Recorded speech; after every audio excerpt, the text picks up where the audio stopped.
Suscríbete a Venganza Perfecta. Nos encantaría saber desde qué parte del mundo nos acompañas. Cuéntanos en los comentarios. Ahora, sumerjámonos en la historia de hoy. Capítulo 1. La primera advertencia. Mateo Morales siempre se había enorgullecido de estar preparado para cualquier cosa. A sus 34 años, el ex infante de Marina convertido en consultor de seguridad cibernética había construido una vida cómoda en el tranquilo vecindario suburbano de Colinas del Valle. Su casa colonial de 2 pisos, completa con un césped perfectamente cuidado y una cerca blanca, era todo lo que había soñado durante esas largas noches en operaciones especiales en la sierra. Más importante aún, era donde había construido un santuario para su esposa Mariana y su hija de 8 años, Sofía. El timbre inteligente había sido idea de Mariana, una adición práctica después de una serie de robos de paquetes en su vecindario. Mateo lo había instalado él mismo hacía 3 meses, sintiendo satisfacción por el trabajo de cableado limpio y el ángulo perfecto de la cámara. Se suponía que la tecnología haría la vida más fácil y segura. Nunca imaginó que se convertiría en la fuente de su peor pesadilla. El primer incidente ocurrió un martes por la noche en octubre. Mateo se despertó de sobresalto a las 3:17 de la madrugada por el familiar sonido de la notificación del timbre en su teléfono.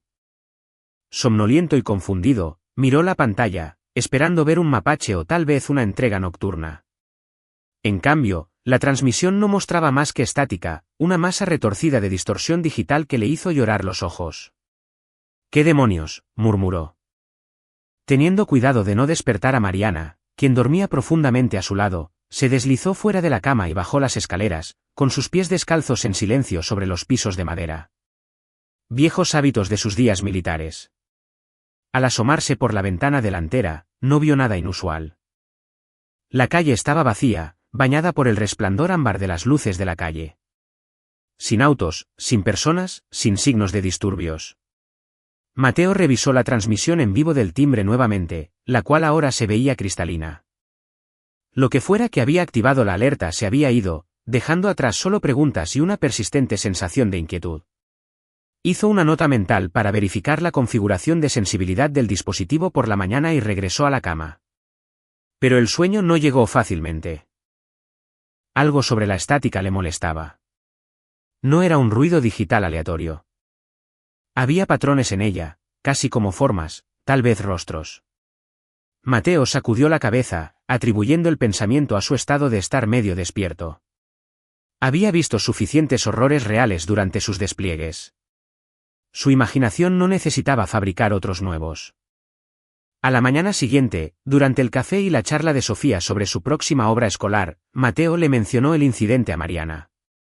Su esposa, una enfermera pediátrica con sensibilidades prácticas, simplemente se encogió de hombros.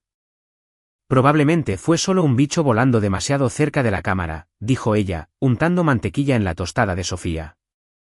Estos dispositivos inteligentes fallan todo el tiempo.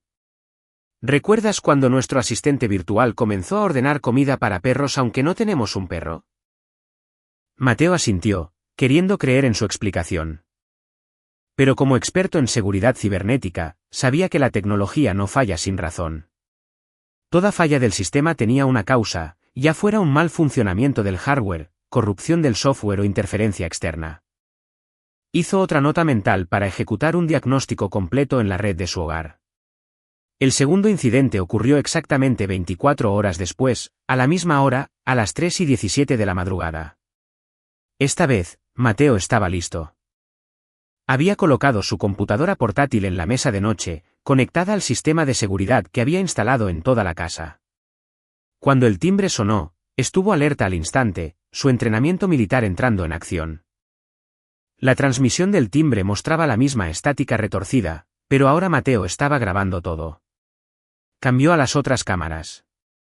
La que cubría el patio trasero, las que monitoreaban los pasillos laterales y las discretas cámaras interiores en los pasillos. Todas mostraban transmisiones normales. Lo que fuera que estaba afectando la cámara del timbre estaba aislado en ese único dispositivo. Mateo tomó su pistola Sig Sauer modelo 365 de una caja fuerte en la mesa de noche y se movió por la casa con sigilo practicado. Había despejado edificios en operaciones urbanas bajo fuego cruzado, así que su propia casa era un juego de niños. Cada habitación estaba vacía, cada entrada segura. Afuera, el vecindario dormía pacíficamente. Sin embargo, el timbre continuó mostrando la inquietante estática durante exactamente 3 minutos y 47 segundos antes de volver a la normalidad. De vuelta en la oficina de su casa, Mateo analizó el metraje grabado en su estación de trabajo de alta gama. Fotograma por fotograma, estudió la distorsión, aplicando varios filtros y algoritmos de mejora que había aprendido durante su trabajo de ciberseguridad. Lo que encontró le heló la sangre. Ocultos en la estática, apenas visibles incluso con la mejora, había patrones deliberados, no rostros como había pensado inicialmente, sino símbolos, formas geométricas que parecían moverse y cambiar con cada fotograma. Y debajo de todo eso, casi imperceptible, había una débil firma de audio. Eran susurros en una frecuencia justo por debajo de la audición humana normal. Mateo había visto guerra psicológica antes. Había estudiado técnicas utilizadas por agencias de inteligencia hostiles para quebrar mentalmente a los objetivos antes de una confrontación física. Esto tenía todas las marcas de una operación sofisticada diseñada para crear miedo, paranoia y privación del sueño. Alguien estaba apuntando a su familia, y estaban usando tecnología avanzada para hacerlo. Pero, ¿quién y por qué? La mente de Mateo repasó las posibilidades. Su trabajo en seguridad cibernética le había ganado enemigos. Casos de espionaje corporativo donde había expuesto amenazas internas y contratos gubernamentales donde había identificado intentos de infiltración extranjera. Su servicio militar también lo había dejado con una lista de adversarios potenciales, aunque la mayoría estaban muertos o encarcelados. La tercera noche, Mateo estaba listo con algo más que solo equipo de observación. Había pasado el día investigando técnicas de contravigilancia y adquiriendo hardware adicional. Se colocaron sensores de movimiento con capacidad infrarroja alrededor del perímetro de la propiedad. Se instalaron cámaras de visión nocturna de alta resolución con almacenamiento local en ubicaciones estratégicas. Más importante aún, había configurado una estación de análisis de señales que capturaría y analizaría cualquier emisión electrónica en el área. A las 3:17 de la madrugada, el timbre volvió a sonar. Pero esta vez, el sistema de vigilancia mejorado de Mateo capturó algo que la cámara original había pasado por alto. Una breve firma electromagnética consistente con un transmisor de alta potencia ubicado aproximadamente a 274 metros al sureste de su casa. La señal duró exactamente lo mismo que la distorsión estática en la cámara de su timbre. Mateo sonrió con severidad. Su enemigo desconocido acababa de cometer su primer error al tratar de aterrorizarlo con historias de fantasmas y espectros digitales. Se habían revelado como adversarios de carne y hueso que usaban tecnología del mundo real, y los adversarios de carne y hueso podían ser rastreados, identificados y eliminados. Mientras amanecía sobre colinas del valle, Mateo comenzó a planear su contraataque. Había protegido a su país de enemigos en el extranjero durante años. Ahora protegería a su familia de enemigos en casa. Y a diferencia de sus periodos de servicio anteriores, esta vez no habría reglas de enfrentamiento para limitar su respuesta. La guerra por la seguridad de su familia había comenzado, y Mateo Morales tenía la intención de ganarla. Capítulo 2. Caza digital. A la mañana siguiente, Mateo envió a Mariana y a Sofía a quedarse con la hermana de ella en Querétaro por un fin de semana largo. Inventó una historia sobre una fuga de gas que requería inspección profesional. Odiaba la mentira, pero sabía que la seguridad de su familia era lo primero. Sin ellas en casa, podría concentrarse por completo en identificar a sus adversarios sin arriesgar daños colaterales. La oficina en casa de Mateo se transformó en un centro de comando militar. Múltiples monitores mostraban las transmisiones de su red de cámaras expandida, mientras que el sofisticado equipo de análisis de señales zumbaba silenciosamente en la esquina. Sus contactos militares y de seguridad cibernética le habían proporcionado recursos adicionales. Cámaras de imágenes térmicas, equipo de contramedidas electrónicas y acceso a varias bases de datos gubernamentales que oficialmente no existían. La propiedad a 274 metros al sureste resultó ser una casa embargada que había estado vacía durante 8 meses. Los registros públicos mostraban que pertenecía a una empresa fantasma registrada en Panamá, un callejón sin salida diseñado para frustrar cualquier investigación casual. Pero Mateo no era un investigador casual y tenía recursos que iban mucho más allá de los registros públicos. Una llamada a Hugo Pérez, su antiguo colega de inteligencia militar que ahora trabajaba como investigador privado, arrojó información más prometedora. Hugo había mantenido sus autorizaciones de seguridad y conexiones dentro de la comunidad de inteligencia, haciéndolo invaluable para situaciones que requerían discreción y asistencia no oficial. La empresa fantasma se conecta a una red de compañías holding propiedad de Diego Salazar, informó Hugo durante su videollamada segura. ¿Te suena el nombre? La mandíbula de Mateo se tensó. Diego Salazar. Recordaba el nombre, aunque le tomó un momento ubicarlo en contexto. Hacía 3 años, Mateo había sido contratado por la Secretaría de la Defensa Nacional para investigar una brecha de seguridad en las instalaciones de un contratista militar. Salazar había sido el director de tecnologías de la información de las instalaciones, y la investigación de Mateo había descubierto evidencia de que Salazar vendía información clasificada a agentes extranjeros. El caso había terminado con Salazar enfrentando cargos federales por espionaje, aunque finalmente había negociado un acuerdo por cargos menores debido a las preocupaciones de los fiscales sobre revelar métodos de inteligencia sensibles. Salazar había cumplido 18 meses en una instalación de mínima seguridad y había sido liberado hacía 2 años. Parece que alguien te guarda rencor, dijo Hugo. Pero esto parece elaborado para una simple venganza. Mis fuentes dicen que Salazar ha estado ocupado desde su liberación construyendo conexiones con algunas personas muy desagradables, traficantes de armas, traficantes de personas. Mercenarios. Se dice que está tratando de reconstruir su reputación en ciertos círculos demostrando que puede manejar los asuntos personales de manera profesional. Mateo procesó esta información. Si Salazar estaba usando a la familia de Mateo como una demostración de sus capacidades ante clientes criminales potenciales, la situación era mucho más peligrosa que una simple venganza. Salazar necesitaba causar una buena impresión, lo que significaba que la escalada de violencia era inevitable. Hay algo más, continuó Hugo.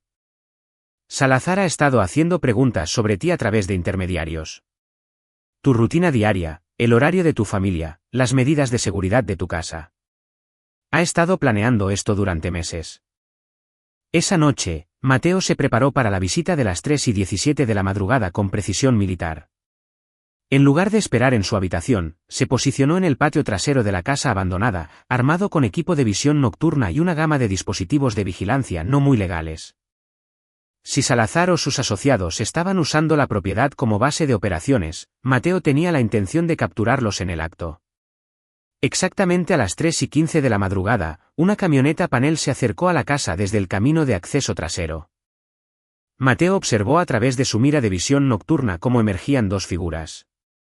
Un hombre delgado que coincidía con la descripción de Salazar y un compañero más grande que se movía con la precisión deliberada de un matón profesional. Llevaron una sofisticada matriz de equipos electrónicos al interior de la casa. A través de su micrófono direccional, Mateo escuchó mientras configuraban su operación. La intensidad de la señal se ve bien. La voz de Salazar era inconfundible, con el mismo tono arrogante que Mateo recordaba de su encuentro anterior. El protocolo de guerra psicológica mejorada realmente debería jugar con su mente esta noche. Para cuando terminemos con la fase 1, estará saltando ante las sombras. ¿Qué hay de la familia?, preguntó el hombre más grande con voz ronca. Ellos son la pieza clave para la fase 2. Una vez que Morales esté comprometido mentalmente, los atrapamos. Nada enfoca más la atención de un hombre que su esposa e hija en peligro inmediato. A Mateo se le heló la sangre. Esto no se trataba solo de él. Salazar planeaba usar a Mariana y a Sofía como peones en cualquier juego que estuviera jugando. La decisión inteligente sería llamar a Hugo y a las fuerzas del orden oficiales, dejar que el sistema se encargara de Salazar a través de los canales adecuados. Pero Mateo sabía cómo funcionaba el sistema. La evidencia reunida a través de vigilancia ilegal sería inadmisible. Los abogados de Salazar encontrarían errores de procedimiento, exigirían revisiones de órdenes judiciales, desafiarían la cadena de custodia. Mientras tanto, Salazar permanecería libre para apuntar a la familia de Mateo. Y dadas las conexiones de Salazar con criminales internacionales, podría desaparecer por completo antes de enfrentar a la justicia. No, Mateo ya había intentado la ruta oficial una vez, y solo había retrasado la venganza de Salazar unos pocos años. Esta vez, manejaría la situación personalmente. Mientras Salazar y su compañero activaban su equipo, un transmisor de alta potencia diseñado para inyectar la estática perturbadora en la cámara del timbre de Mateo, él tomó su decisión. Rodeó hacia la entrada principal de la casa usando ganzúas adquiridas durante su trabajo de inteligencia para entrar en silencio. El interior de la casa estaba polvoriento y vacío a excepción del equipo electrónico de Salazar. Mateo se movió en la oscuridad como un fantasma. Su entrenamiento militar lo hacía virtualmente invisible incluso para observadores entrenados.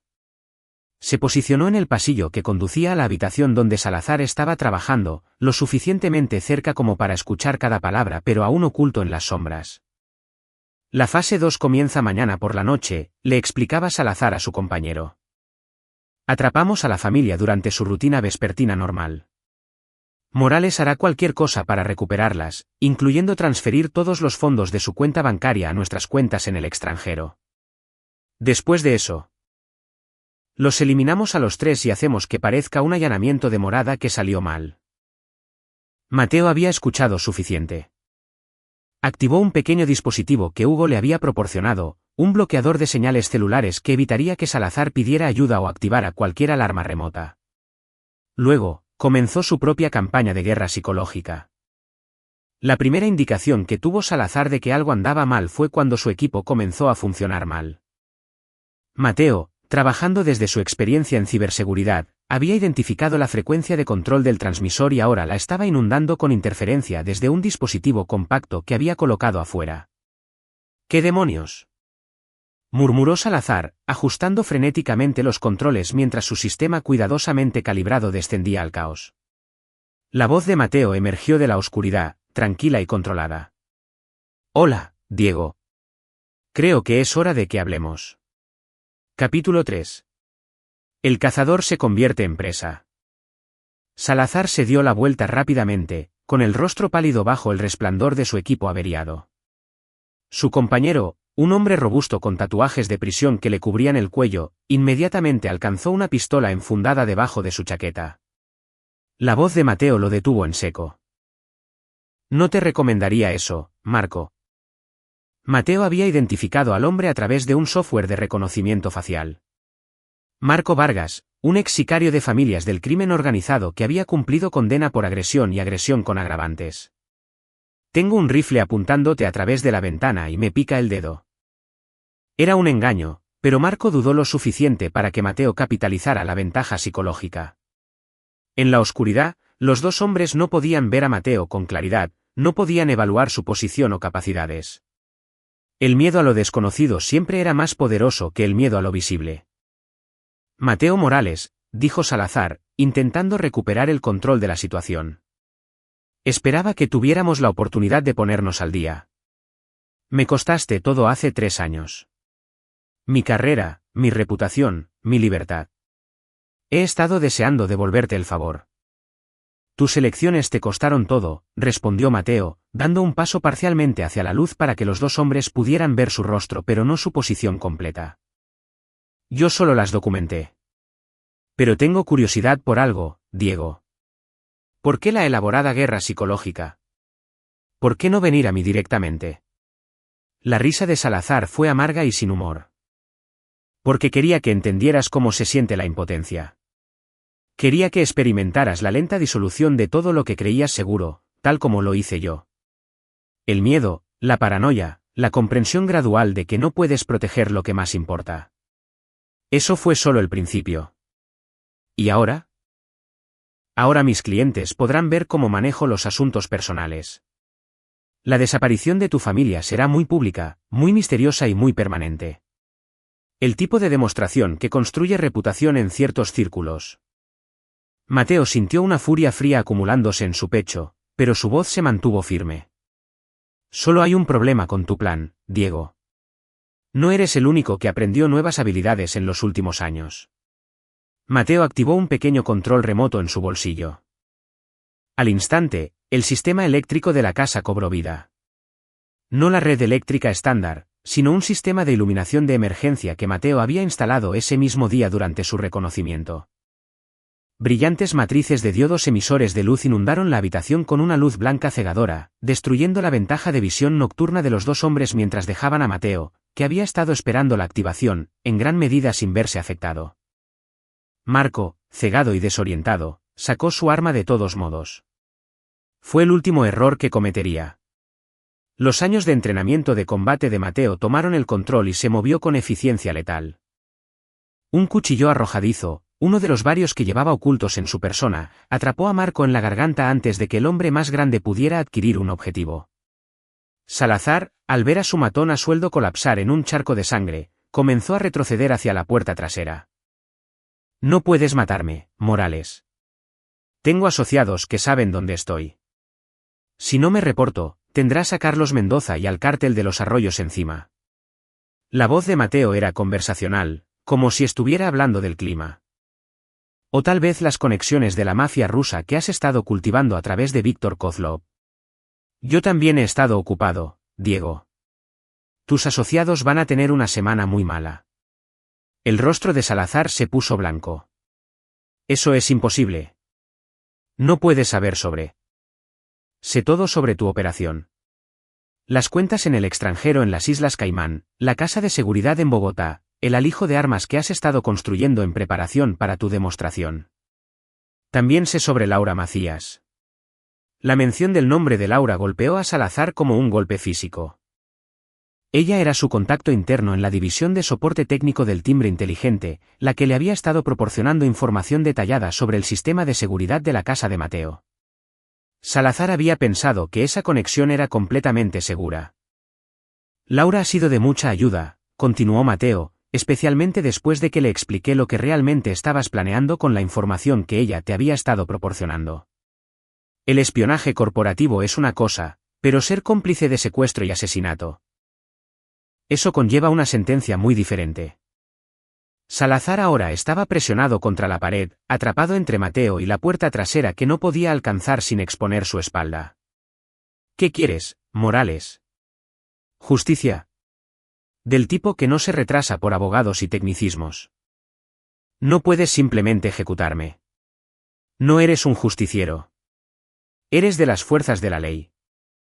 En realidad, soy un militar retirado manejando un peligro claro y presente para mi familia. El marco legal es sorprendentemente flexible cuando los consultores de seguridad nacional se encuentran con amenazas terroristas.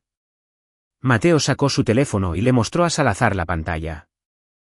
Mostraba una grabación de la conversación anterior de Salazar sobre secuestrar a Mariana y a Sofía. Esto constituye una amenaza creíble contra civiles por parte de un individuo con conexiones establecidas con organizaciones criminales internacionales. La Ley de Seguridad Nacional proporciona una latitud considerable para la respuesta a tales amenazas. Las piernas de Salazar parecieron ceder y se deslizó por la pared hasta quedar sentado. Dios mío, Morales, ¿en qué te has convertido? Exactamente en lo que necesitaba convertirme para proteger a mi familia. Durante la hora siguiente, Mateo extrajo metódicamente información de Salazar sobre toda su operación. Los nombres de sus contactos, la ubicación de sus recursos, los detalles de su asalto planeado contra la familia de Mateo. Salazar, enfrentado a la elección entre la cooperación y la muerte inmediata, demostró ser notablemente comunicativo. Al amanecer, Mateo tenía una imagen completa de la amenaza contra su familia. La operación de Salazar era más grande de lo que creía inicialmente. Una red de expersonal militar y de inteligencia descontento que había recurrido a actividades delictivas después de dejar el servicio gubernamental. Habían estado utilizando la venganza de Salazar contra Mateo como campo de pruebas para nuevas técnicas de intimidación, secuestro y eliminación. Esto es lo que va a pasar, le dijo Mateo a Salazar mientras el sol comenzaba a filtrarse por las sucias ventanas de la casa abandonada. Vas a hacer unas llamadas telefónicas. Vas a decirles a tus asociados que la operación se cancela, que has cambiado de opinión sobre apuntar a familias civiles. Vas a transferir todos los fondos operativos a las cuentas que yo especifique, y luego vas a desaparecer. ¿Y si me niego? El caso de tu amigo Marco se verá como defensa propia contra un intruso armado. Muy trágico, pero perfectamente legal. Por supuesto, si rechazas mi generosa oferta, podrías correr la misma suerte. Salazar miró el cadáver de su matón a sueldo, luego de vuelta a la expresión fría y decidida de Mateo. Has cambiado, Morales. El hombre que me investigó hace 3 años no habría hecho esto. El hombre que yo era hace 3 años no tenía una familia que proteger. La evolución es algo maravilloso, Diego. La pregunta es si eres lo suficientemente inteligente como para evolucionar con las circunstancias cambiantes o lo suficientemente estúpido como para extinguirte. Salazar alcanzó su teléfono con manos temblorosas. Mateo había ganado la primera batalla, pero sabía que la guerra estaba lejos de terminar. Los asociados de Salazar no olvidarían simplemente su inversión en esta operación, y los métodos de Mateo habían cruzado líneas que no podían desandarse. Pero mientras escuchaba a Salazar hacer las llamadas que desmantelarían la amenaza inmediata para su familia, Mateo no sintió arrepentimiento. Algunas líneas estaban destinadas a ser cruzadas cuando todo lo que importaba colgaba de un hilo. El cazador se había convertido en presa. Pero Mateo Morales era una presa muy peligrosa. Capítulo 4. La red se deshace. 3 días después. Mateo estaba sentado en la oficina de su casa monitoreando múltiples canales de inteligencia mientras Mariana y Sofía permanecían escondidas de manera segura en la casa de la hermana de ella. Las llamadas telefónicas de Salazar les habían comprado un respiro temporal, pero el análisis de Mateo de las comunicaciones interceptadas reveló una verdad inquietante. La operación de Salazar era solo un tentáculo de una red criminal más grande que no abandonaría su inversión solo por el cambio de opinión de un hombre. Hugo Pérez llegó esa mañana con inteligencia que confirmaba los peores temores de Mateo. Salazar está muerto, anunció sin preámbulos, acomodándose en la silla frente al escritorio de Mateo. Lo encontraron en su habitación de hotel esta mañana con 2 balas en la nuca. Ejecución profesional, sin testigos. Mateo no sintió satisfacción ante la noticia. La muerte de Salazar significaba que sus antiguos asociados habían decidido eliminar los cabos sueltos en lugar de abandonar su operación. ¿Quién lo encontró? El personal del hotel. No hay cámaras en esa sección del edificio. Salazar solicitó específicamente una habitación en una zona sin cobertura de seguridad. Sus asesinos sabían exactamente dónde encontrarlo y cómo evitar ser detectados. ¿Alguna pista sobre quién dirige la operación ahora? Hugo sacó una tableta cargada con fotos de vigilancia y comunicaciones interceptadas. Conoce a Óscar Beltrán, exanalista del Centro Nacional de Inteligencia convertido en corredor de inteligencia independiente.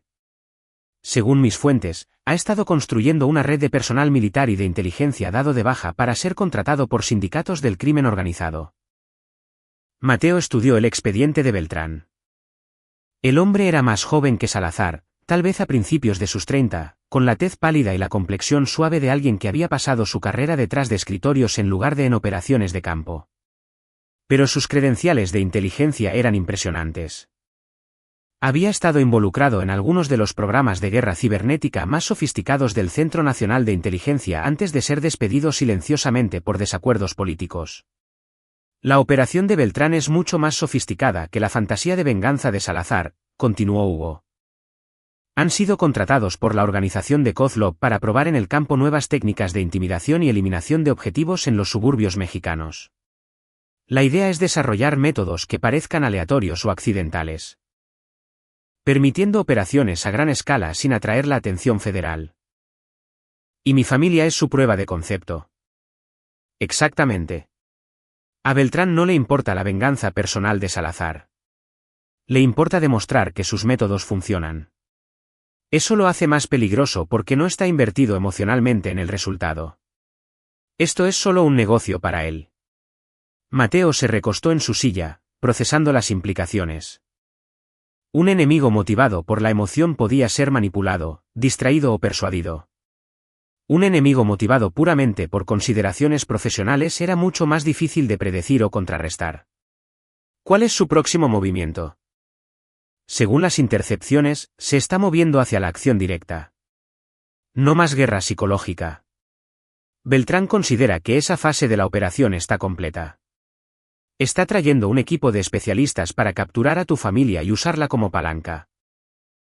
Mientras se prepara simultáneamente para eliminarte. A Mateo se le heló la sangre. Cronograma. De 48 a 72 horas. Tal vez menos si decide acelerar el programa después de la muerte de Salazar.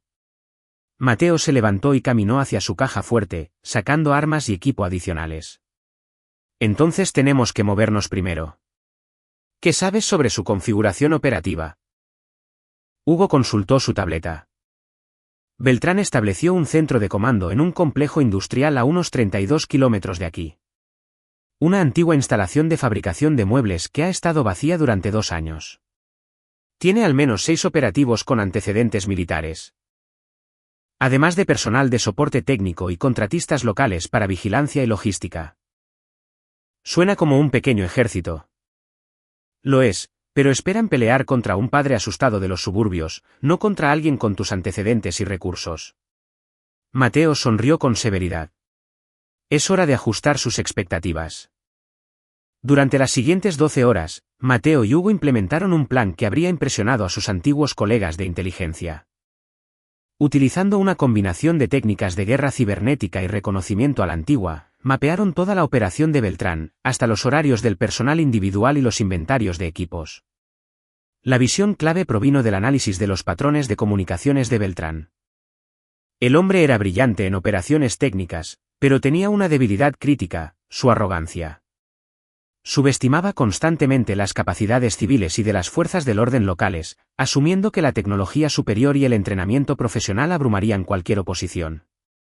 Mateo tenía la intención de usar esa arrogancia en su contra.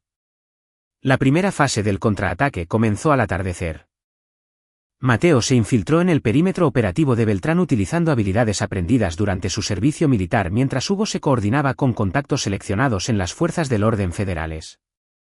El plan era destruir simultáneamente las capacidades técnicas de Beltrán mientras proporcionaba evidencia de sus actividades criminales a las autoridades que podían actuar legalmente sobre esa información.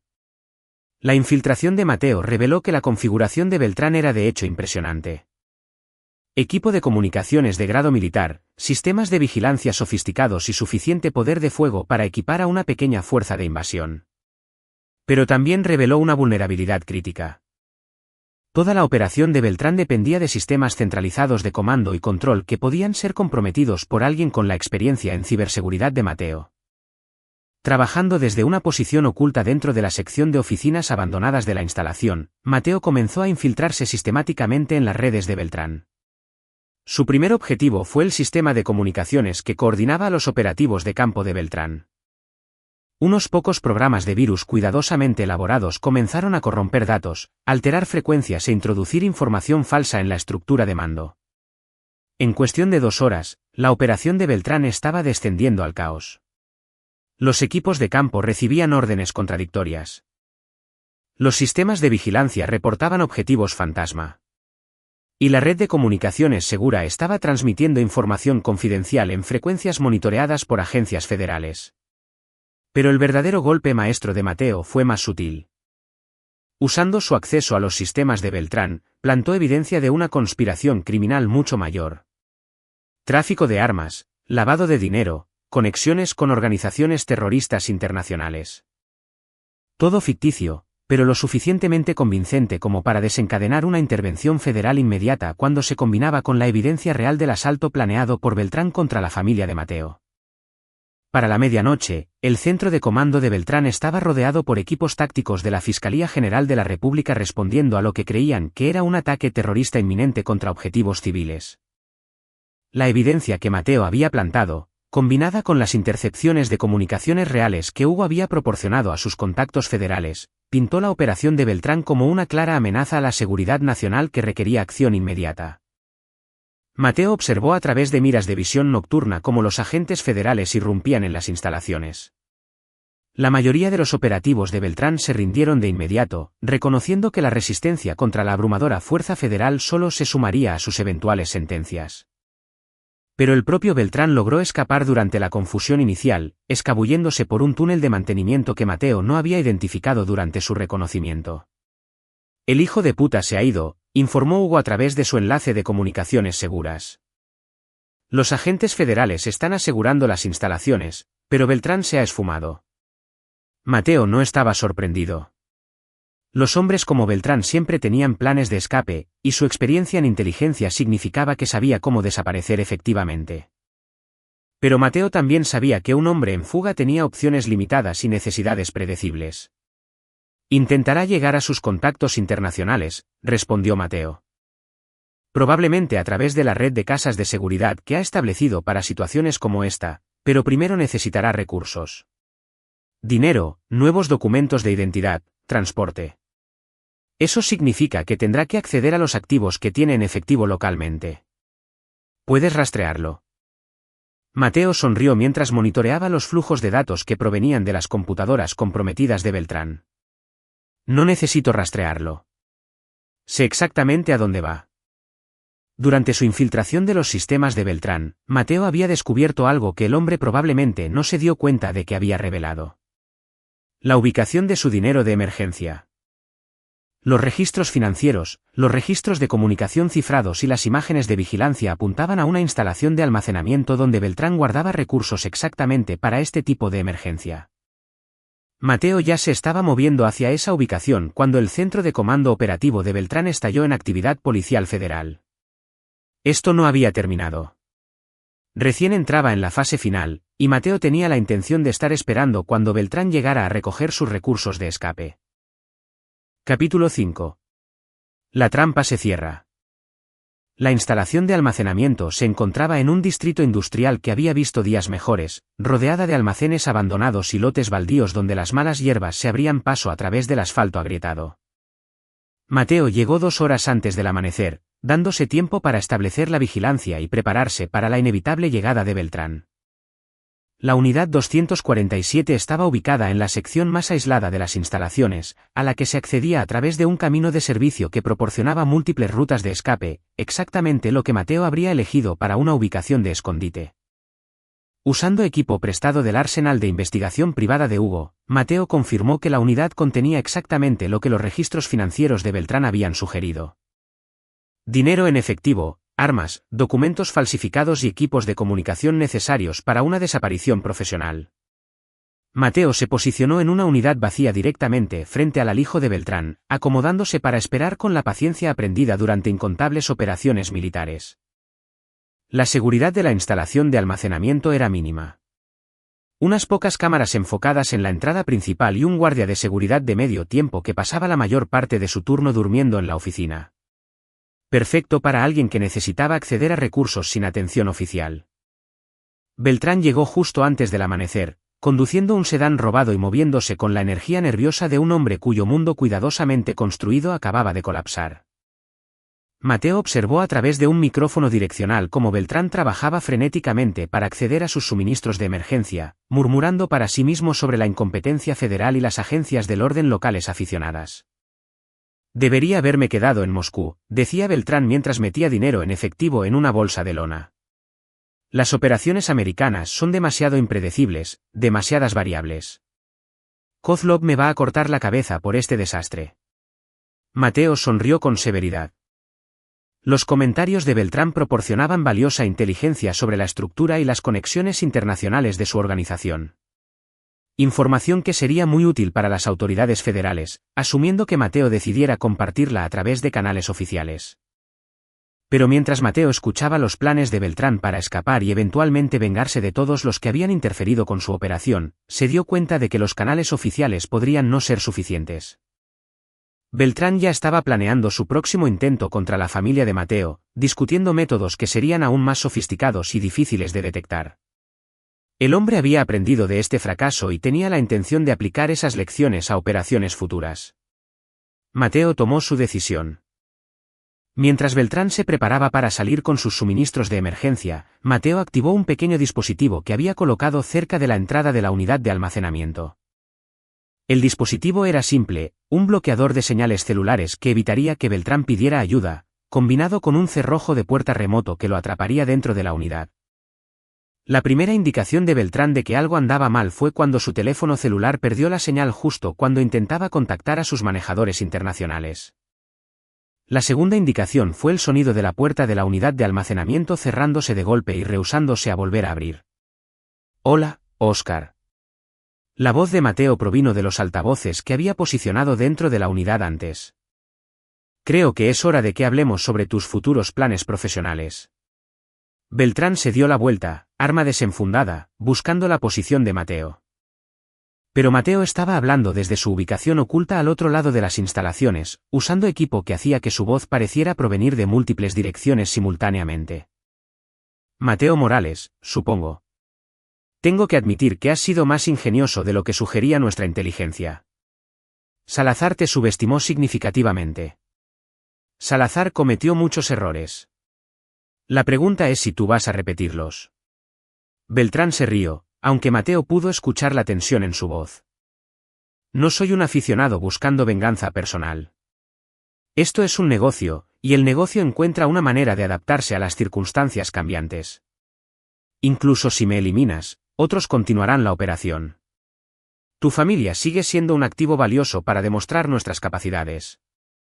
Ahí es donde te equivocas, Óscar. Verás, mientras construías tu pequeño proyecto de demostración, yo también construía algo. Un archivo completo que documenta toda tu red. Nombres, ubicaciones, estructuras financieras, metodologías operativas. Todo lo que las autoridades federales necesitarían para desmantelar tu organización por completo. Mateo activó una tableta que mostraba imágenes de los asociados de Beltrán, registros financieros e intercepciones de comunicaciones. La información era mucho más detallada de lo que Beltrán había creído posible. Impresionante, admitió Beltrán, estudiando la información mostrada. Pero la inteligencia solo es valiosa si llega a las personas adecuadas. Mátame y esa información desaparece junto con cualquier esperanza de proteger a tu familia a largo plazo. Estás asumiendo que te necesito vivo para compartir esa información. Pero aquí está la cosa sobre los archivos electrónicos. Pueden ser programados para transmitirse automáticamente bajo ciertas condiciones. Si no me reporto cada 12 horas. Todo lo que he recopilado se envía a todas las agencias federales relevantes simultáneamente. El rostro de Beltrán palideció a medida que las implicaciones se asimilaban. Un interruptor de hombre muerto. Eres más profesional de lo que te di crédito. Aprendí de los mejores. Operaciones de alto impacto, trabajo de ciberseguridad con la Secretaría de la Defensa Nacional, lidiar con personas que pensaban que eran más inteligentes que todos los demás. ¿Te suena familiar? Mateo hizo una pausa, dejando que Beltrán comprendiera completamente su situación. Esto es lo que va a pasar, Óscar. Me vas a proporcionar información adicional sobre tu red. Los detalles que no he podido recopilar de forma independiente. Contactos internacionales, operaciones pendientes, estructuras financieras. Todo. Y a cambio. A cambio me aseguraré de que la investigación federal se centre en las actividades delictivas de tu red en lugar de en posibles cargos de terrorismo. La diferencia entre 20 años y cadena perpetua. Beltrán estuvo en silencio durante varios minutos, sopesando sus opciones. Mateo podía verlo a través de la cámara de vigilancia que había colocado en la unidad de almacenamiento, paseándose de un lado a otro como un animal enjaulado. Finalmente, el pragmatismo profesional triunfó sobre el orgullo personal. ¿Qué información específica quieres? Durante las siguientes 3 horas, Mateo extrajo sistemáticamente inteligencia sobre la organización de Beltrán que a las autoridades federales les habría llevado meses desarrollar a través de investigaciones tradicionales. Nombres, ubicaciones, procedimientos operativos, registros financieros, todo lo necesario para desmantelar una sofisticada red criminal. Pero el verdadero objetivo de Mateo era más específico. Identificar y eliminar cualquier amenaza en curso para su familia. La información de Beltrán reveló que la operación contra Mateo había sido solo uno de varios proyectos similares diseñados para probar nuevas técnicas en el campo.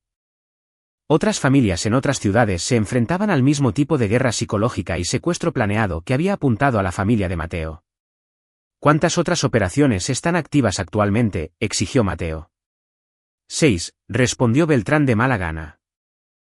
Monterrey, Guadalajara, Puebla, Tijuana, Mérida y León.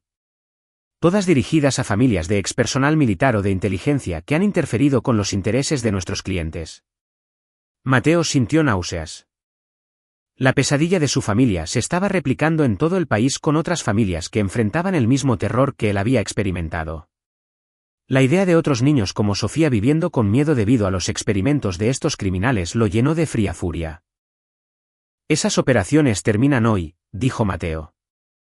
Vas a contactar a tus equipos de campo y abortar todos los proyectos activos. Todos y cada uno de ellos. Imposible. Ya no tengo ese nivel de autoridad. Después del desastre de esta mañana, el control ha pasado a nuestros supervisores internacionales. No van a abandonar 6 operaciones activas porque un sujeto de prueba resultó ser más ingenioso de lo esperado. Mateo había anticipado esta respuesta. La organización de Beltrán era demasiado sofisticada para colapsar por la captura de un hombre, pero Mateo también se había preparado para esa eventualidad. Entonces tendremos que convencerlos de que continuar con estas operaciones es demasiado peligroso para sus intereses a largo plazo.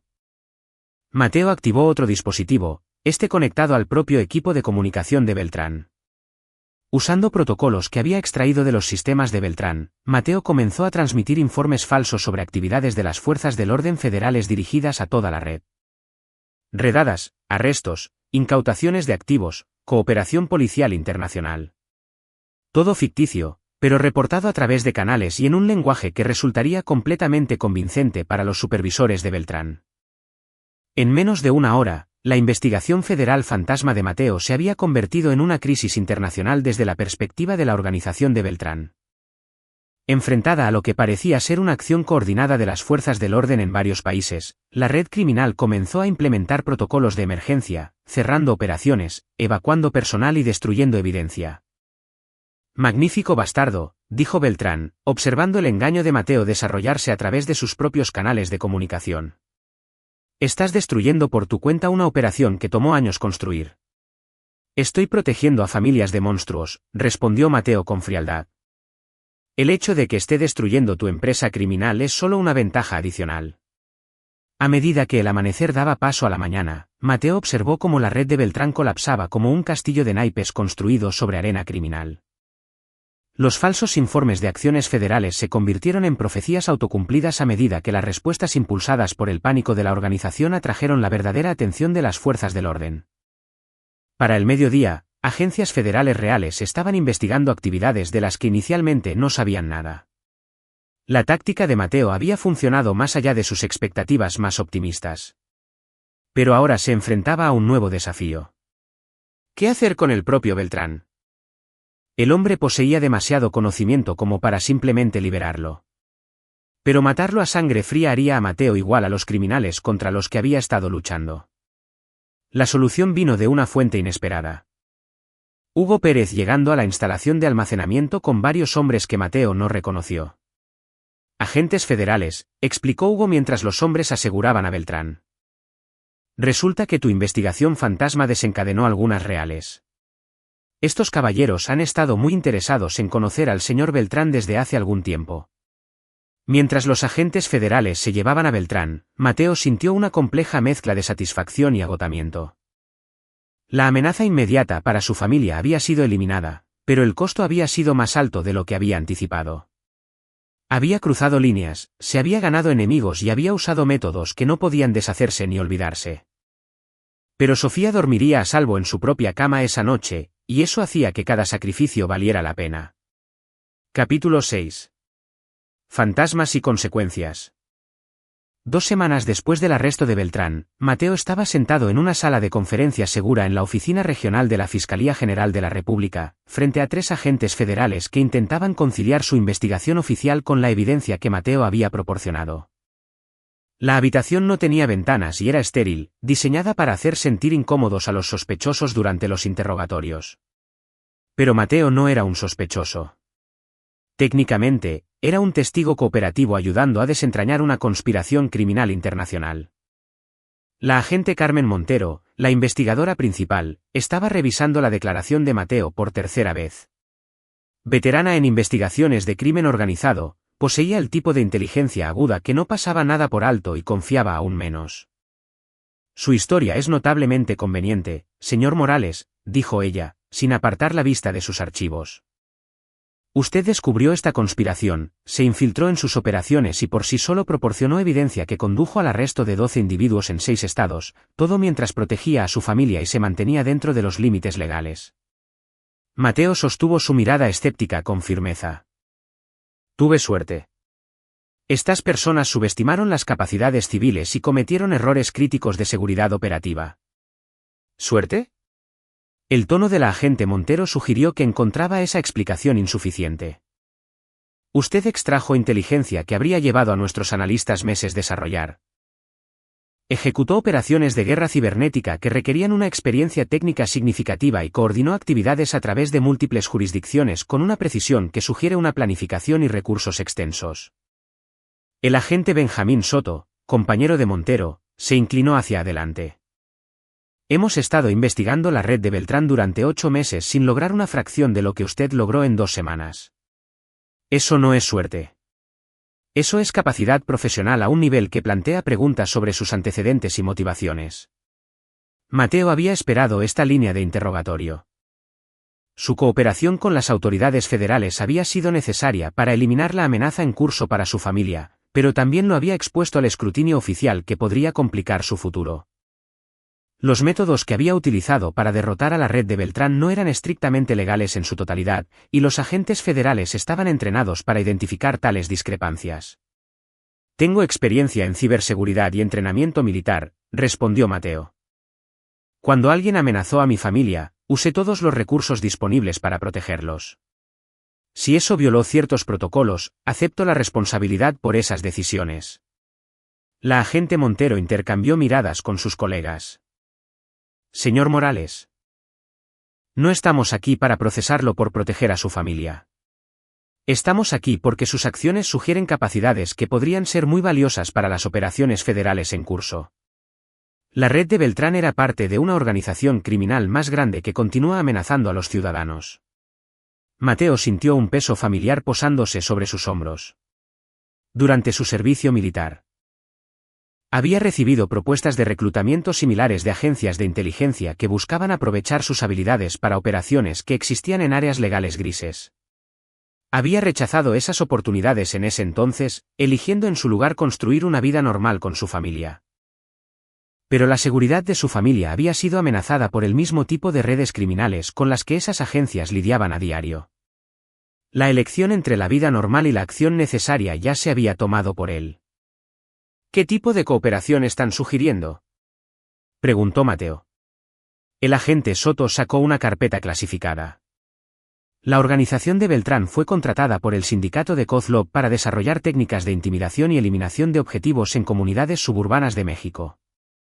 El arresto de Beltrán ha interrumpido sus operaciones actuales, pero no ha eliminado la amenaza subyacente. Kozlov ya está trabajando para reemplazar a Beltrán con alguien más competente, y ustedes quieren ayudar a detener eso. Queremos que considere un acuerdo de consultoría, dijo la agente Montero. Sus métodos fueron poco ortodoxos, pero efectivos. Más importante aún, usted entiende cómo piensan y operan estas organizaciones. Esa perspectiva podría ser invaluable para proteger a otras familias que enfrentan amenazas similares. Mateo miró por la única ventana de la sala de conferencias, observando a la gente normal que seguía con sus vidas normales. Hacía 3 semanas. Él había sido uno de ellos. Un padre de los suburbios preocupado por nada más grave que las calificaciones escolares de Sofía y el horario de trabajo de Mariana. Ahora estaba siendo reclutado para librar una guerra encubierta contra sindicatos criminales internacionales. Necesito discutir esto con mi esposa, dijo finalmente Mateo. Por supuesto, pero señor Morales, el tiempo es un factor. La organización de Kozlov está acelerando su cronograma para realizar pruebas de campo de operaciones de reemplazo. Otras familias están en riesgo. Esa noche, Mateo se sentó en el porche trasero con Mariana, observando a Sofía jugar en su jardín cuidadosamente mantenido. El timbre inteligente que había comenzado esta pesadilla ahora solo mostraba actividad normal. Vecinos paseando perros, camiones de reparto. Niños montando bicicletas.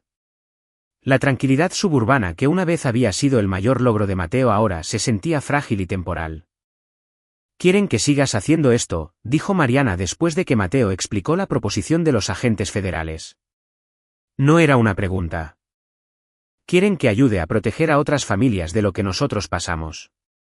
Mariana estuvo en silencio durante varios minutos, procesando las implicaciones. Como enfermera pediátrica, entendía el peso de proteger a los inocentes de aquellos que les harían daño. Pero también entendía el costo que tal protección extraía de quienes la brindaban. Si haces esto, no podrás ser la misma persona que eras antes, dijo ella. Eventualmente. El hombre que regresó a casa después de lidiar con Salazar y Beltrán es diferente del hombre que instaló ese timbre hace 3 meses. Mateo asintió. Él mismo había sentido el cambio.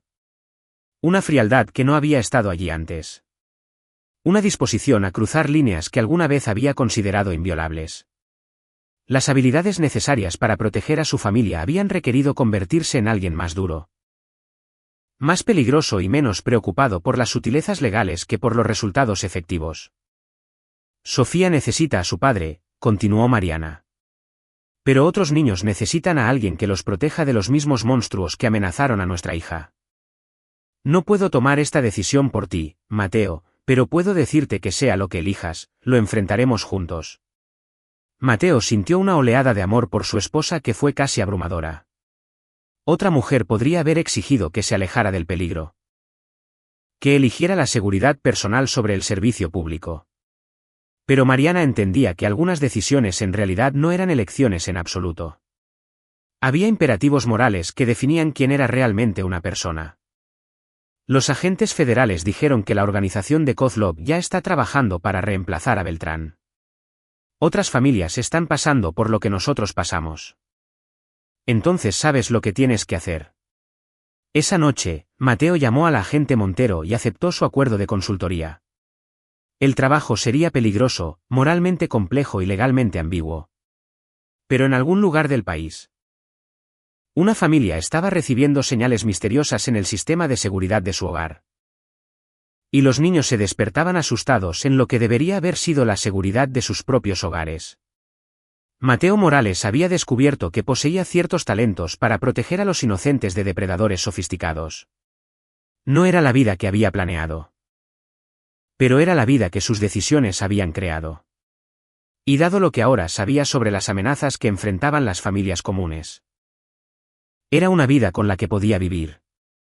El guerrero de los suburbios oficialmente iba a la guerra. Capítulo 7. La táctica de Kozlov. A los 6 meses de su consultoría federal. Mateo había ayudado a desmantelar 3 operaciones criminales más y había protegido a 14 familias de campañas de intimidación organizadas. Sus métodos habían evolucionado. Volviéndose más sofisticados a medida que aprendía a trabajar dentro de los marcos federales mientras mantenía la efectividad agresiva que lo hacía valioso para el equipo del agente Montero. Pero la organización de Kozlov también había estado aprendiendo. La llamada llegó a las 2:47 de la madrugada de un martes de marzo. Mateo respondió al primer timbre.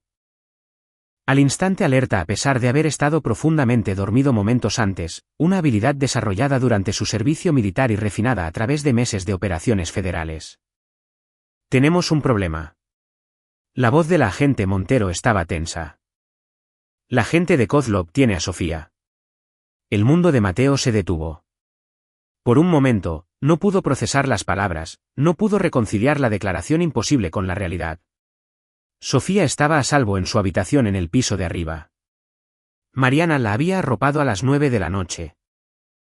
Le había leído su cuento favorito sobre princesas valientes y asesinos de dragones. Eso no es posible, dijo Mateo. Pero ya se estaba moviendo, caminando en silencio por el pasillo hacia la habitación de Sofía. Ella está aquí. Está a salvo. Tenemos medidas de seguridad. La cama de Sofía estaba vacía.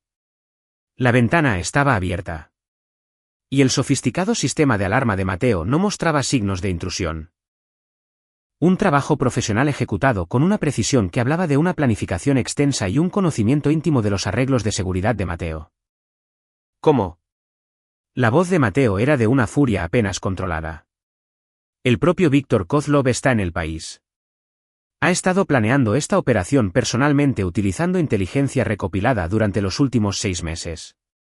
Mateo, saben todo sobre tu familia, tus métodos, tus conexiones federales. Esto no es solo venganza. Es una demostración de sus capacidades ante clientes potenciales. Mateo ya se estaba moviendo por su casa, revisando la ubicación de Mariana. Estaba a salvo en el hospital, trabajando en un turno de noche. Y luego confirmando el estado de sus sistemas de seguridad. Todo parecía normal excepto la ventana de Sofía, y comenzando el protocolo mental para operaciones de rescate de rehenes que había esperado nunca tener que usar. Exige tu presencia a cambio de Sofía. Una reunión personal, sin respaldo federal, sin vigilancia, solo tú y Kozlov arreglando asuntos entre profesionales. Mateo entendió de inmediato. A Kozlov no le importaba el dinero del rescate ni los acuerdos negociados. Esto se trataba de reputación, de demostrar que nadie. Ni los agentes federales, ni los guerreros de los suburbios, ni los padres protectores, podían desafiar con éxito a la organización de Kozlov. Sofía era el cebo de una trampa diseñada para eliminar a Mateo mientras demostraba públicamente el poder de Kozlov. Ubicación. Te enviaré las coordenadas. Mateo, esto es obviamente una trampa. No podemos. Agente Montero. La voz de Mateo cortó sus objeciones con absoluta finalidad. Tienen a mi hija. Voy a recuperarla. La única pregunta es si usted me ayuda o si hago esto completamente solo. Hubo silencio en la línea durante varios segundos. Benjamín, ¿qué necesitas? Mateo pasó la siguiente hora preparándose para lo que probablemente sería su última operación. A diferencia de sus encuentros anteriores con Beltrán y Salazar, esta no era una situación en la que una planificación superior y ventajas tecnológicas pudieran garantizar el éxito. Kozlov había elegido el campo de batalla, establecido las reglas de enfrentamiento y se había preparado exhaustivamente para la llegada de Mateo. Pero Mateo también tenía ventajas. 6 meses de trabajo federal le habían dado acceso a recursos de inteligencia y equipos técnicos que Kozlov podría no haber anticipado. Más importante aún, Mateo estaba luchando por la vida de su hija. Una motivación que lo hacía más peligroso que cualquier soldado profesional u operativo criminal. Hugo Pérez llegó mientras Mateo estaba cargando el equipo en su vehículo. Su viejo amigo militar echó un vistazo a la expresión de Mateo y asintió con severidad. ¿Cuál es el plan?, preguntó Hugo sin preámbulos. No hay plan. Este es un intercambio directo de rehenes en territorio hostil con probabilidades abrumadoras en contra del éxito. Voy a improvisar y esperar que el entrenamiento supere a la suerte. Hugo sacó sus propias armas y equipo. Suena como mi tipo de operación. Hugo, no te puedo pedir. No estás pidiendo. Me ofrezco como voluntario. Sofía me llama tío Hugo. Y los tíos no dejan que las niñas pequeñas se queden con monstruos solo porque las probabilidades son malas. Las coordenadas conducían a un complejo industrial abandonado en las afueras de una ciudad. El tipo de ubicación aislada que proporcionaba múltiples rutas de escape para hostiles y, al mismo tiempo, no ofrecía cobertura u ocultamiento para intentos de rescate. Mateo y Hugo pasaron 30 minutos realizando vigilancia a distancia, identificando al menos 12 guardias armados posicionados alrededor del perímetro. Configuración profesional, observó Hugo a través de binoculares. Personal con entrenamiento militar, campos de tiro superpuestos, equipos de comunicaciones sofisticados. Kozlov no se arriesga.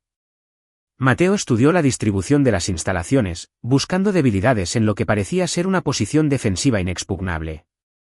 Sofía probablemente está retenida en el edificio central, a la distancia máxima de las posibles rutas de aproximación de rescate. Kozlov querrá mantenerla cerca durante las negociaciones para mantener la ventaja psicológica. Negociaciones. No creo que Kozlov tenga la intención de negociar. Esta es una ejecución diseñada para parecer un intercambio de rehenes que salió mal. Consigue eliminarte mientras demuestra las capacidades de su organización a clientes potenciales. Sofía se convierte en un daño colateral que refuerza su reputación de crueldad. Hugo asintió con gravedad. Entonces, no negociamos. Entramos con todo, eliminamos a los hostiles, extraemos a Sofía y resolvemos las complicaciones legales más tarde. Mateo apreciaba la lealtad de su amigo. Pero la situación táctica era casi desesperada. 12 guardias profesionales en posiciones fortificadas contra 2 atacantes con munición limitada y sin respaldo. Incluso con su entrenamiento militar y motivación superior. Las probabilidades eran abrumadoras. Pero Mateo había pasado 6 meses aprendiendo que a veces las probabilidades abrumadoras podían superarse mediante métodos no convencionales y la voluntad de intensificar más allá de las expectativas del enemigo. Tengo una idea, dijo Mateo, sacando su teléfono. Pero va a requerir recursos federales y una interpretación muy flexible de la autoridad jurisdiccional. La agente Montero respondió al primer timbre. Mateo, ¿dónde estás? Lo suficientemente cerca para ver la ubicación del objetivo. Necesito que se coordine con los equipos de armas y tácticas especiales locales y se prepare para una operación federal importante. Múltiples sospechosos, armas automáticas, posibles explosivos. Mateo, no podemos autorizar un asalto federal basado en... Agente Montero. Mateo la interrumpió y su voz conllevaba la autoridad de alguien que había superado la preocupación por los protocolos oficiales. Víctor Kozlov está en suelo mexicano con un equipo de extranjeros armados que han secuestrado a una niña mexicana. Esto es oficialmente un acto de terrorismo internacional, lo que le otorga toda la autoridad jurisdiccional que necesita. Mateo podía escuchar a la agente Montero consultando con sus superiores en el fondo. La burocracia federal era notoriamente lenta. Pero la combinación de terrorismo internacional y peligro infantil podría acelerar drásticamente los procesos de toma de decisiones. ¿Cuánto tiempo necesitas?, preguntó ella finalmente. Mateo revisó su reloj. Todavía faltaban 2 horas para el amanecer. El momento óptimo para un asalto coordinado. 2 horas.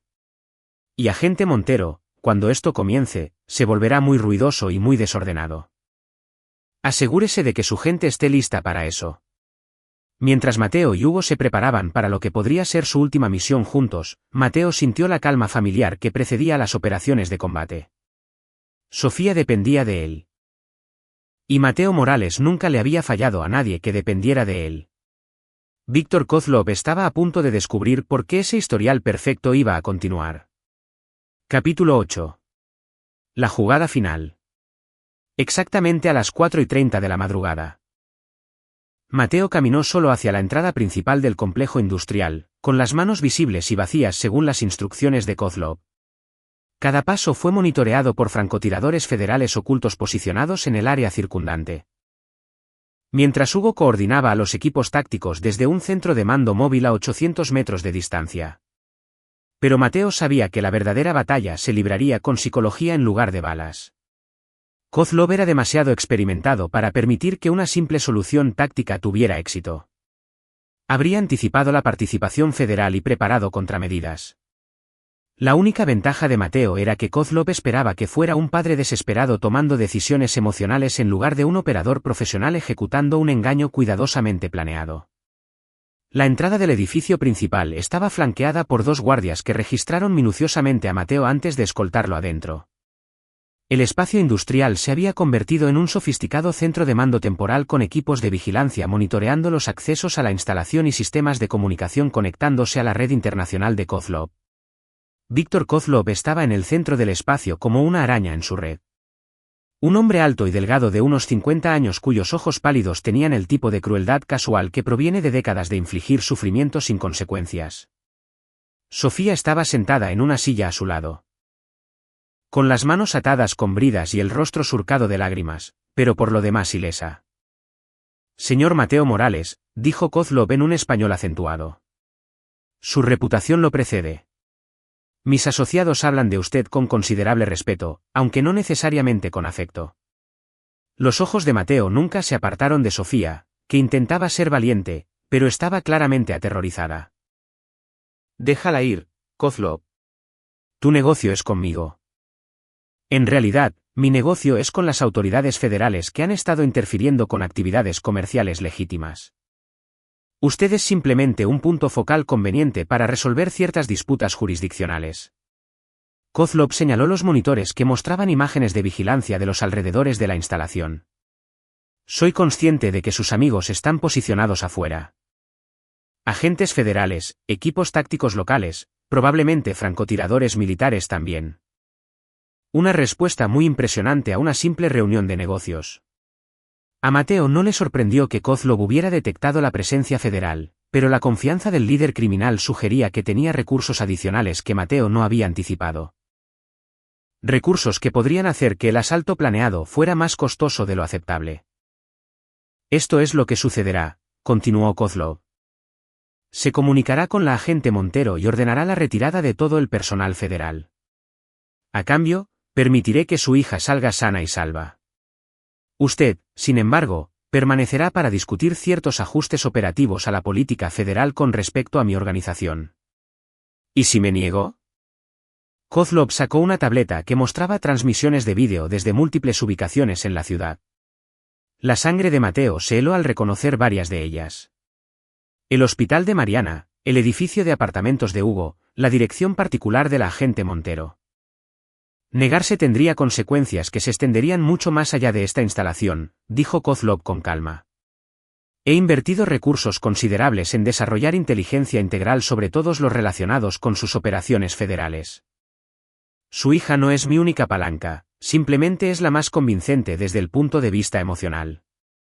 Mateo sintió la fría furia familiar acumulándose en su pecho, pero su voz se mantuvo firme. Cometiste un error al venir aquí personalmente, Kozlov. Pase lo que pase con mi familia, no vivirás para disfrutarlo. Kozlov soltó una carcajada. Un sonido como cristales rompiéndose. Señor Morales, he sobrevivido 3 décadas en un negocio en el que los errores suelen ser fatales. ¿Realmente cree que un padre de los suburbios con entrenamiento militar representa una mayor amenaza que la mafia rusa, los separatistas chechenos o los cárteles colombianos? Esas organizaciones tenían que preocuparse por la política, los territorios y los márgenes de ganancias, respondió Mateo. Yo solo tengo que preocuparme por mi familia. Eso me hace mucho más peligroso que cualquiera a quien te hayas enfrentado antes. Mateo activó un pequeño dispositivo oculto en su reloj. No un arma ni un dispositivo de comunicación, sino un simple temporizador que había estado contando de forma regresiva desde que entró al edificio. La confianza de Kozlov estaba a punto de hacerse añicos por realidades que no había considerado. La primera explosión provino de la infraestructura de energía de la instalación, sumiendo el edificio en la oscuridad y al mismo tiempo desactivando los sistemas de vigilancia y comunicación de Kozlov. Mateo había pasado horas estudiando el diseño eléctrico del complejo, identificando puntos críticos donde cargas moldeadas podrían crear la máxima interrupción con el mínimo riesgo para los rehenes. En el caos que siguió, el entrenamiento militar de Mateo tomó el control. Los años de operaciones nocturnas lo habían preparado para exactamente este tipo de entorno de combate. Moverse a través de la oscuridad mientras las fuerzas hostiles luchaban por adaptarse a circunstancias cambiadas. La silla de Sofía estaba exactamente donde Mateo había calculado que estaría, y su hija siguió sus instrucciones susurradas a la perfección, manteniéndose agachada, moviéndose cuando él se movía, confiando en su padre por completo. Incluso en medio del caótico entorno de pesadilla. Pero los hombres de Kozlov también eran profesionales y se recuperaron de la sorpresa inicial rápidamente. Los disparos de armas automáticas llenaron la oscuridad mientras intentaban eliminar a Mateo mientras recapturaban a Sofía. Mateo devolvió el fuego con precisión quirúrgica, apuntando cuidadosamente cada disparo para evitar el peligro de los rebotes en el espacio confinado. La segunda explosión vino desde fuera del edificio. Hugo indicó que los equipos tácticos federales estaban comenzando su asalto al perímetro de la instalación. Kozlov se había preparado para un acuerdo negociado o un intercambio directo de rehenes, pero no para una operación de engaño coordinada que utilizó múltiples fases de escalada para abrumar sus defensas. A medida que los agentes federales irrumpían en el edificio, Mateo se encontró en el tipo de combate a corta distancia que había esperado nunca experimentar en suelo propio. Los guardias de Kozlov luchaban con la desesperación de hombres que sabían que su captura significaba cadena perpetua o algo peor. Mientras que Mateo luchaba con la intensidad concentrada de un padre protegiendo a su hija. El enfrentamiento final se produjo en el pasillo central del edificio, donde el propio Kozlov aguardaba con una pistola apuntando al espacio que Mateo tendría que cruzar para llegar a la salida con Sofía. Incluso a la luz de emergencia de las unidades tácticas federales, Mateo pudo ver la expresión de frío cálculo del líder criminal. Una operación impresionante, señor Morales, pero a fin de cuentas inútil. Su hija vivirá solo mientras yo la considere útil como palanca contra las operaciones federales. Mátame y ella se convierte en un riesgo que hay que eliminar. Mateo salió al pasillo, protegiendo a Sofía con su cuerpo. Estás olvidando algo, Kozlov. ¿Qué? Mateo sonrió con severidad. Pasé 6 meses aprendiendo todo sobre tu organización. Estructuras financieras, procedimientos operativos, archivos de personal, todo. Y a diferencia de tu operación contra mi familia, mi recopilación de inteligencia incluyó una planificación integral de contingencias. Mateo encendió su teléfono, mostrándole a Kozlov una lista de nombres, direcciones y fotografías. Todos los miembros de tu organización que se encuentran actualmente en el país, sus ubicaciones, sus actividades, sus conexiones con redes criminales internacionales. Todo documentado, todo listo para ser transmitido a las autoridades federales. Los ojos de Kozlov se abrieron de par en par al reconocer el alcance de la operación de inteligencia de Mateo. Imposible. Esa información está compartimentalizada, cifrada. Tu gente subestimó las capacidades de guerra cibernética de los civiles, otra vez. La voz de Mateo conllevaba absoluta convicción. Mata a mi hija y toda tu operación aquí se desmantelará en 24 horas. Déjala ir y podrás desaparecer de vuelta al agujero del que saliste. Durante varios segundos. Kozlov sopesó sus opciones mientras el fuego de las armas automáticas resonaba desde otras partes del edificio. Sus hombres estaban perdiendo. Los equipos tácticos federales estaban estableciendo el control. Y su demostración de poder cuidadosamente planeada se estaba convirtiendo en un desastre de relaciones públicas. Finalmente, el pragmatismo profesional superó al orgullo personal. Kozlov bajó su arma y se hizo a un lado, permitiendo que Mateo y Sofía pasaran hacia la salida donde los agentes federales esperaban para escoltarlos a un lugar seguro. Esto no ha terminado, Morales, le gritó Kozlov. Mi organización tiene muy buena memoria para los que interfieren en nuestros negocios. Mateo se detuvo en la salida, todavía sosteniendo a Sofía protectoramente contra su costado. En realidad, se acabó. Porque a diferencia de tus enemigos anteriores, yo no tengo territorios que defender o ganancias que proteger. Yo solo tengo una familia que mantener a salvo. Y eso significa que tú y todos los que son como tú se mantendrán lo más lejos posible de nosotros. Mateo miró directamente a los ojos de Kozlov, dejando que el líder criminal viera la absoluta convicción en ellos. Pon a prueba esa teoría bajo tu propio riesgo. Mientras los agentes federales se llevaban a Kozlov esposado, Mateo finalmente se permitió respirar con normalidad. Sofía estaba a salvo. La amenaza inmediata estaba eliminada y su familia podía comenzar el proceso de volver a la vida normal. Pero Mateo sabía que la normalidad era un concepto relativo. Había cambiado durante este calvario, convirtiéndose en alguien más duro y peligroso que el padre de los suburbios que había instalado un timbre inteligente 6 meses antes. La pregunta ahora era si ese cambio en última instancia protegería a su familia o destruiría la vida pacífica por la que había luchado tan duro para preservar. Capítulo 9. Nuevos cimientos. 3 meses después del arresto de Víctor Kozlov, Mateo estaba sentado en la oficina de su casa revisando los informes finales de los fiscales federales. La organización de Kozlov había sido desmantelada por completo. 27 arrestos en 6 países. Activos financieros incautados y capacidades operativas eliminadas. Sofía dormía pacíficamente en su propia cama, y Mariana había vuelto a su horario normal de trabajo en el hospital. Según todas las medidas externas, la familia Morales había regresado a la normalidad suburbana. Pero Mateo sabía que la verdad más profunda era más complicada. Sofía estaba describiendo los protocolos de seguridad de su escuela con el conocimiento detallado de alguien que entendía que los peligros existían más allá de la imaginación infantil. Mariana estaba discutiendo su trabajo voluntario con familias que habían experimentado un trauma utilizando una terminología que reflejaba una comprensión duramente ganada de los efectos de la guerra psicológica. Y Mateo se encontró analizando sus rutinas diarias en busca de vulnerabilidades de seguridad.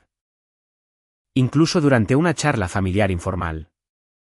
Papá, dijo Sofía mientras Mariana recogía los platos de la cena.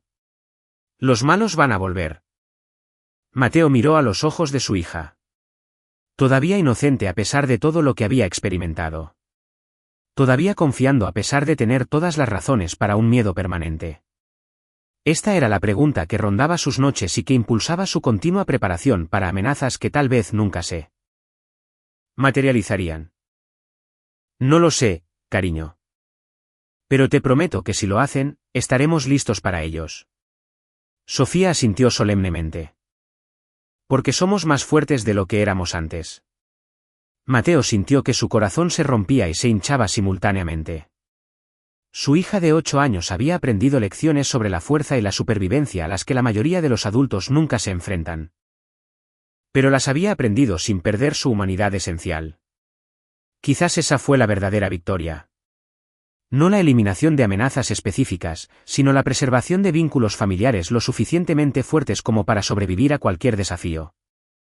Más tarde esa noche, después de que Sofía se hubiera dormido y Mariana se hubiera ido a la cama temprano tras un turno de voluntariado, Mateo caminó por su casa revisando los sistemas de seguridad y revisando las imágenes de vigilancia. Las rutinas que alguna vez fueron preparación paranoica eran ahora simplemente el mantenimiento práctico de la vida que había construido para su familia. Su teléfono vibró con un mensaje de texto de un número desconocido. Impresionante trabajo con Kozlov. Otros están observando. Otros están aprendiendo. ¿Duerme bien, guerrero de los suburbios? Mateo eliminó el mensaje y agregó el número a sus sistemas de monitoreo. En algún lugar de la oscuridad, nuevos enemigos estaban estudiando sus métodos y planificando sus propias operaciones. La guerra por la seguridad de su familia nunca terminaría verdaderamente. Simplemente evolucionaría en nuevas formas que requerirían nuevas respuestas. Pero Mateo también había evolucionado. El padre de los suburbios que había instalado un timbre inteligente para atrapar a los ladrones de paquetes ya no existía. Reemplazado por alguien más duro, más peligroso e infinitamente más protector de todo lo que importaba. Mateo Morales comprobó las cerraduras por última vez, armó los sistemas de seguridad y subió las escaleras con su familia. El mañana traería nuevos desafíos, nuevas amenazas. Nuevas oportunidades para demostrar que algunas líneas nunca debían cruzarse. Y Mateo estaría listo para lo que viniera después. En la habitación de Sofía, hizo una pausa para ver a su hija durmiendo en paz. Su rostro relajado en la clase de confianza que los niños deberían poder dar por sentada. Se había hecho más fuerte a través de su terrible experiencia, pero había conservado su inocencia esencial. Una prueba de que algunas victorias valían cualquier precio. Mateo sonrió al cerrar la puerta de Sofía. Que los nuevos enemigos estudiaran sus métodos y planearan sus operaciones. Lo encontrarían listo. Dispuesto y más peligroso de lo que nadie que amenazara a su familia pudiera imaginar. El timbre inteligente podría haber comenzado esta pesadilla. Pero Mateo Morales la había terminado en sus propios términos. Y esos términos se aplicarían a cualquier futura amenaza lo suficientemente tonta como para poner a prueba su determinación. El guerrero de los suburbios estaba en casa y su familia estaba a salvo. Todo lo demás eran solo detalles esperando ser resueltos. Sofía ahora se despertaba a veces por la noche. No por los sonidos de un timbre, sino por sueños que no podía recordar del todo. Desarrolló el hábito de revisar las cerraduras y las cámaras de seguridad antes de irse a la cama, comportamientos que le rompían el corazón a Mateo. Incluso mientras reconocía su practicidad. La inocencia que le había sido arrebatada a su hija nunca podría recuperarse por completo. Mariana se había sumergido en su trabajo con una intensidad que hablaba de su propio proceso de trauma. Había comenzado a trabajar como voluntaria en organizaciones que ayudaban a niños que habían experimentado violencia, canalizando sus instintos protectores en un servicio profesional. Pero Mateo a veces la sorprendía mirando a Sofía con una expresión de feroz vigilancia que no había existido antes de su calvario. Y el propio Mateo había descubierto que algunas transformaciones eran permanentes. La consultoría federal había terminado oficialmente con la condena de Kozlov. Pero la agente Montero seguía llamando de vez en cuando con información sobre amenazas emergentes para familias civiles. Mateo se vio incapaz de ignorar esas llamadas. Incapaz de regresar a una existencia puramente personal cuando sabía que todavía había monstruos cazando a inocentes. El timbre inteligente había sido reemplazado por un sistema de seguridad más sofisticado. Pero Mateo a menudo se encontraba revisando sus transmisiones con la hipervigilancia de alguien que había aprendido que la seguridad era una ilusión mantenida a través de una preparación constante. Esa mañana, Hugo Pérez llegó para su reunión semanal de café. Una tradición que habían establecido para ayudarse mutuamente a procesar sus experiencias y mantener su amistad a pesar de la violencia que habían compartido. ¿Alguna noticia de nuestros amigos federales?, preguntó Hugo, acomodándose en su silla habitual en el porche trasero de Mateo. La agente Montero llamó ayer. Están rastreando indicios de que el arresto de Kozlov creó un vacío de poder que está atrayendo la atención de otras organizaciones criminales. Nada directo. Pero quería que yo estuviera al tanto de los posibles desarrollos. Hugo asintió. Ambos hombres entendían que el éxito de Mateo contra sofisticadas redes criminales había creado una reputación que atraería tanto admiración como hostilidad de organizaciones similares. El precio de proteger a su familia podría ser una vida de vigilancia contra aquellos que lo veían como una amenaza o un desafío. Sofía parece estar mejor, observó Hugo, mirando a la hija de Mateo jugar en el patio trasero con una energía despreocupada que había estado ausente durante meses. Lo está, pero ahora es diferente. Más consciente, más cuidadosa. A veces me pregunto si salvamos su infancia o simplemente la extendimos temporalmente. Le salvaste la vida, Mateo. Todo lo demás son detalles que podemos resolver juntos. Mateo apreció la perspectiva de su amigo, pero no pudo evitar sentir que su victoria había llegado a un costo que todavía estaban descubriendo. Los métodos que había utilizado para derrotar a Salazar, Beltrán y Kozlov habían requerido cruzar líneas que no podían desandarse. Se había convertido en alguien capaz de recurrir a la violencia y el engaño a niveles que habrían horrorizado al hombre que había sido antes de que esto comenzara. Esa tarde, la agente Montero llamó con noticias que cristalizaron las preocupaciones de Mateo sobre el futuro. Hemos recibido información de inteligencia que indica que su éxito contra la organización de Kozlov ha atraído la atención de varias otras redes criminales, informó ella. Nada inmediato, pero están estudiando sus métodos y desarrollando contramedidas. Algunos también están explorando si su familia podría representar un punto de apoyo valioso para las operaciones contra las fuerzas del orden federales. Mateo sintió la familiar y fría furia acumulándose. ¿Me está diciendo que esto va a suceder de nuevo? Le estoy diciendo que sus acciones tienen consecuencias que van más allá de las amenazas específicas que eliminó. Se ha convertido en un símbolo de la resistencia civil contra el crimen organizado, lo que lo convierte tanto en una inspiración como en un objetivo. Mateo lo entendió, su elección de defenderse contra los criminales que atacaban a su familia lo había convertido en una figura pública en círculos donde esa atención era extremadamente peligrosa. Otras familias que enfrentaban amenazas similares podrían considerar su ejemplo como una esperanza. Pero las organizaciones criminales estudiarían sus métodos para desarrollar contramedidas e identificar vulnerabilidades. Esa noche, Mateo se sentó con Mariana y Sofía alrededor de la mesa de la cena, el tipo de escena familiar normal que había luchado tan duro por preservar. Pero la conversación reveló cuánto había cambiado su definición de la normalidad. Y ahí lo tienen. Otra historia llega a su fin. ¿Qué les pareció? Me encantaría escuchar sus opiniones en los comentarios de abajo. Si disfrutaron de esta historia, consideren unirse a nuestra comunidad suscribiéndose. Significa el mundo para nosotros. Para más historias como esta, revisen los vídeos recomendados en pantalla y los veré allí.